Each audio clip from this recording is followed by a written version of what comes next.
Welcome, and today we're going to be talking about taking a step back in our BRRRR method and talking about the letter B. Okay, we're going to focus on adding value when searching for a new property to buy. Okay, stick around. Don't forget your shoes.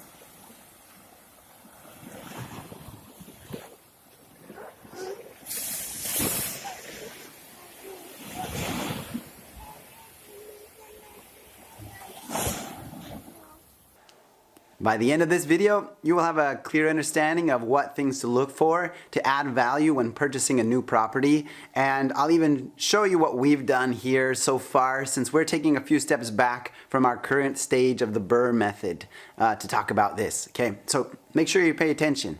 If you haven't subscribed yet, go ahead and do so. It's easy, so there's just a button down there. And you'll know next time, if you click the notification bell too, that I am online and my video is up and you can join in the fun about learning about real estate things. So make sure you come back every single day, or when you can. Since we have a little bit of time before the evaluations on my properties come back, they still haven't come to look at the properties. I did intend to talk about this after those happened, but we got pushed back a little bit. Sorry about that, but stick around.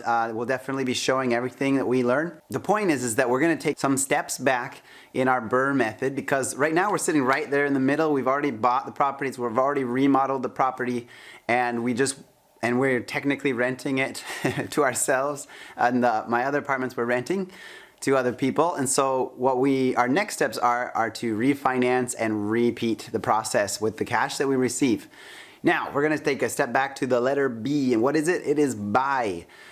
Why are we taking a step all the way back to buy when we've already completed that task? Because there might be a few of you who don't really know the process of selecting a property, especially if it's your first investment property, and more so because it's an investment property here in Italy. So first I'm going to talk in general, and then we're going to apply it to Italian villas, so you know what we're going through at the moment, okay? We're actually going to be doing the adding value in step 2, but as a wise man once said, the key to making money in real estate lies within the buy, okay? Now what does that mean, and who said that? Actually, I don't know who said that. I might have just made that up, but I've heard this type of phrase before, and I'd love to give credit to where credit is due, but I don't know where to look for it. The point is that when we first purchase a property, if we already buy a property and we're over our heads and there's no chance to add value and the price is too high, there is very little chance that we're going to come out of that property in a good position unless the market really skyrockets. And we're not speculators here. We really want to be educated. It's better to first make a good choice about the property being purchased, right? I have good experiences, I have bad experiences. I'll be sharing one of those bad experiences with you next week. For today, we're going to take a step and just talk about the general idea of what to look for to add value when searching for those properties. Okay, it's pretty easy. Just wanted to make sure it was covered at the beginning instead of the end of this whole process, so that people have an easier time of following along. Putting too little effort in searching for the right property can put you in pitfall after pitfall because you just weren't prepared, and we never want to be in that position because we have to make dramatic decisions to get out of them, and that emergency situation is what makes the difference between a rich investor and a poor one. I've been on both sides, okay? Now why do we want to add value? Let me quote Balian for a second. When he was asked in the movie Kingdom of Heaven, yeah, I'm talking about him. Yeah, I'm gonna do it. He was proposed with the question or the statement, you've been given a patch of dirt, yet it seems you would build a new Jerusalem, right? He was given this desert out away from Jerusalem, but he was responsible over many great things and over many people. And his response clearly was, what kind of man am I if I don't try to make it better, okay? By principles alone, we should always try to improve whatever investments we purchase, because if we are just degrading the property, it's damaging everybody, not just yourself.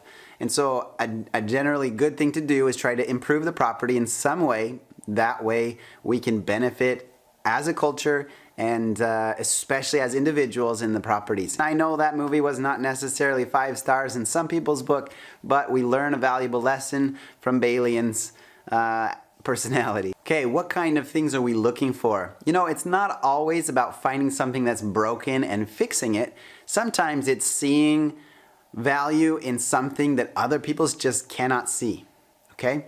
And I'll tell you what I mean here in a second. And you can search this topic, and most of us will say the same thing about what kind of things add value to a property. And I'm not going to go out and do anything crazy and give you some idea that's never been said before. I'm just going to make sure you understand.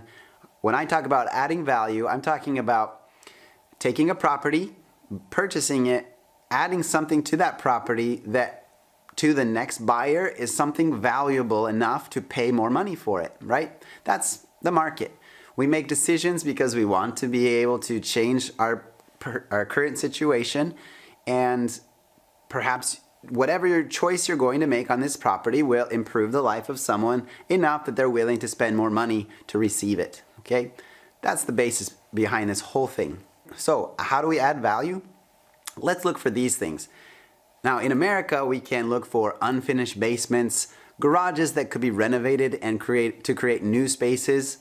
We could add an additional portion to the backyard if there's a backyard available. In apartment complexes, sometimes things like this are difficult. There are other ways that we can really explore to add value to whatever it is we're investing in.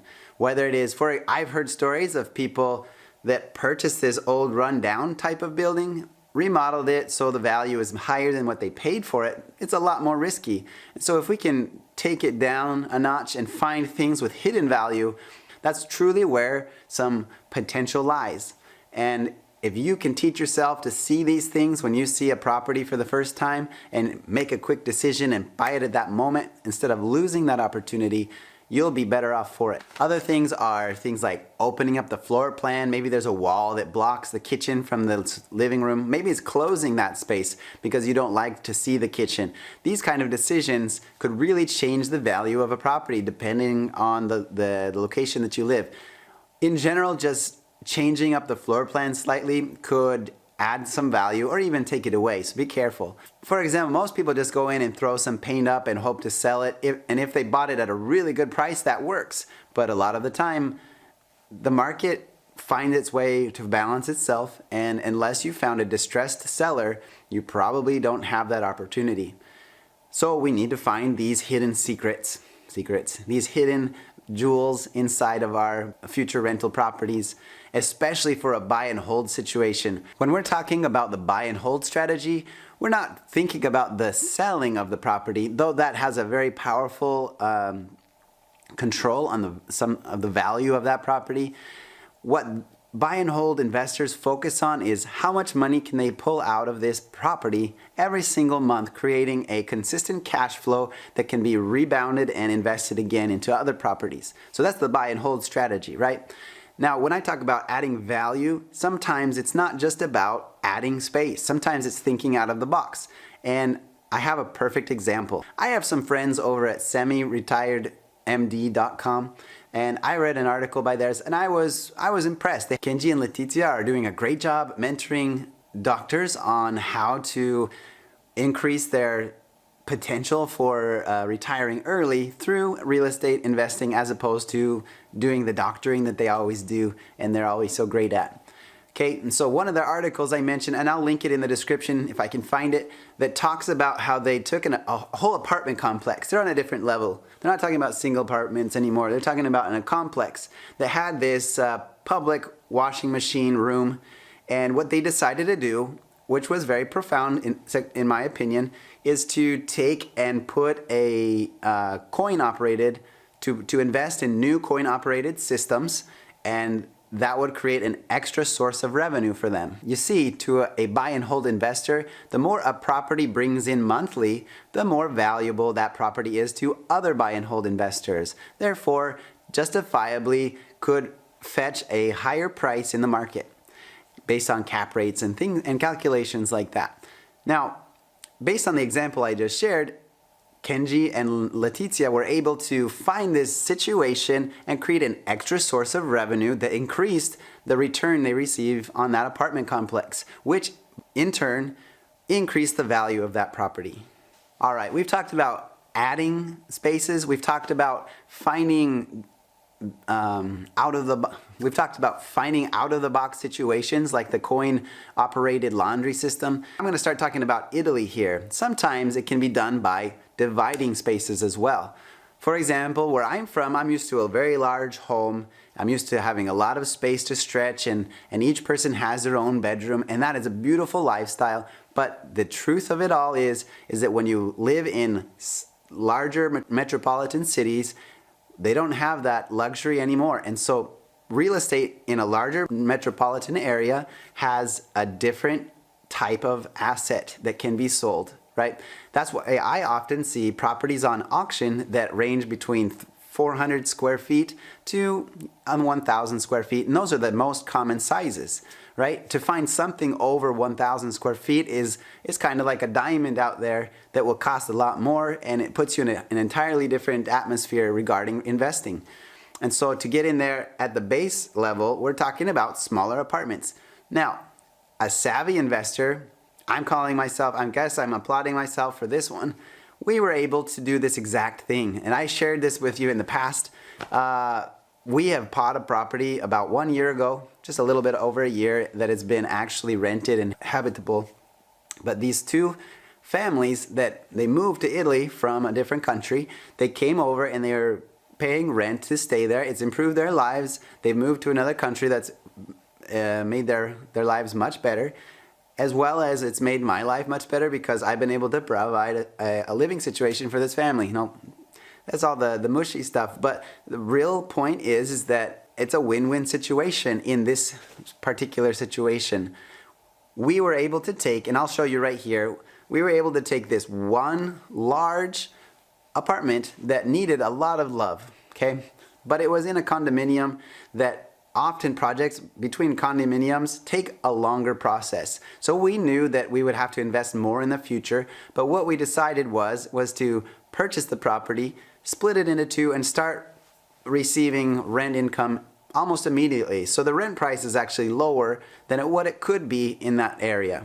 We're happy lowering the rent in this case, especially since that building needs some help, but the money that we're collecting will go to repairing it in the future. And in this way, we're going to not only add value by dividing the spaces into two, we could have done three technically, but being from Idaho, making the property too small was a little bit against my principles.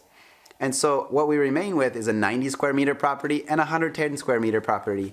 And both of which we're able to make a small cash flow every single month and hopefully be able to repeat that process, okay? And it's this property I'm talking about. We currently have a 15-year mortgage, and we could turn that into a 30-year mortgage and pull out that newly created value from separating the two. And that's what we're talking about. When we purchased the property, we saw the potential of dividing the spaces, and we took it. And it's going very well. It doesn't always go great. I'll share some examples with you in the future. Make sure to subscribe and hit that notification bell right now, and even like and share the video when you have a moment, because all of these lessons are lessons about I'm not the same person I was 2 weeks ago, and I'm learning this very heavily. Right here, you can, somewhere on this screen, you can see a link that'll take you to one of my playlists called the Consulting Accelerator. And there you can learn why my mindset is changing slightly. And I've done week 2 now, which is not a trial offer, but it is actually, it really has made me think about my daily choices and my attitudes. And it really has increased my ability to see the future or to create my own future. Now, some of you might be laughing at this point, but I challenge you to start thinking in a way that's different than you are right now, okay? And I hope the very best for you. Okay, so let's take a look at that property again. I'll show you exactly what we did to add value to this property. We could have, like I said, divided into 3 spaces, but let's just look real quick. Now look, here's the floor plan. Right up the middle, you can see that there's the stairway that enters the property, and there used to be in the past 3 doors that entered each section of this building, much like is on every other floor in this complex. Now ours had one single door. You'd enter, and to the left there was an open doorway without a door on it. And what we decided to do was close that door, and to the side of that open up another hole and put a new door in there. Okay, and so This allowed an entry to this section of the apartment and another entry to that section of the apartment. The next thing to do was to just find the best place to divide it again, to separate the spaces evenly as best as possible without doing too much of a project. Because when the project becomes too large, here in Italy for example, it becomes a little bit of a stressful situation. I was able to adjust things myself even by doing a minimal amount of work. So here we go. This is what we did. You see this wall right here? What we decided to do is just close that wall. We actually added a buffer because of the thickness of that wall. We added a drywall with metal studs so that this house and that house had more of a sound barrier. And what it did was actually give us the possibility of connecting new HVAC systems. Because one thing that we didn't know when we purchased the property, like I said, you always do your best to research everything, but we didn't notice when we purchased the property that the actual HVAC system was currently in the attic. The attic is a shared space, but these people had the entire 4th floor. Nobody went in the attic for years. And so what they had done was they installed a boiler here, another boiler there for that bathroom, and they put all of these interlocking pipes to connect to these boilers, so they're servicing their entire house without breaking through walls. All they had to do was drill up and create this plant. Now, where does that leave us? Well, we could have said nothing, but the correct thing to do was to contact the administrator and ask permission to continue to use this project. Knowing that there'd be a bigger project in the future, they said, for sure, don't waste your money on that because nobody ever goes up there anyway, but it is a public space. Take out those old boilers that nobody wants around, and let's ask everybody in the complex if it's okay to leave the pipes. And they gave us permission, assuming that we made the pipes secure. To add value to this property, we split the spaces into two. We split the HVAC systems and the electrical system so that these families could come and move in here and live in an independent fashion. Someday I'll tell you the whole story. I'm going to run it past the families and make sure they're all okay with me being so transparent about life, but it's a pretty cool story and I would love to be able to share it with you guys. For right now, just remember, adding value doesn't have to be about making spaces bigger. Sometimes it can be about making spaces smaller depending on the region that you live in. The moral of this story is there are many ways to look for adding value in a future property. And I shared with you the example of what we did here in Italy. Now, it is a hard job to find properties because everybody loves property, everyone loves real estate, and it is a competitive market. I can't say that purchasing that apartment was the perfect thing we could have done with our money, but it has definitely been a benefit to us. It's helped us grow as people, and hopefully it will continually support our family's future and help us reach the FIRE status that we're so eagerly waiting for. I challenge you to think outside the box, and next time you're looking at property, don't just go look and see how beautiful the paint is on the wall, because most likely you're just going to repaint in a year or so or less. Don't just look at aesthetics the next time. Look at the HVAC systems, the electrical systems, and in the US, look at the kitchens and the bathrooms, for example, because those are really like showpieces for every home. The rest is just, you can fix it pretty easy. Make sure the structure is solid. Sometimes that's a challenge here. Sometimes the buildings are falling down. You've seen on the news and it's a sad deal. Make sure that you're educated about the next property you buy, and make sure to try to add value to whatever property you invest in the future. Don't stress, have fun, and I'll see you next video. Thanks guys.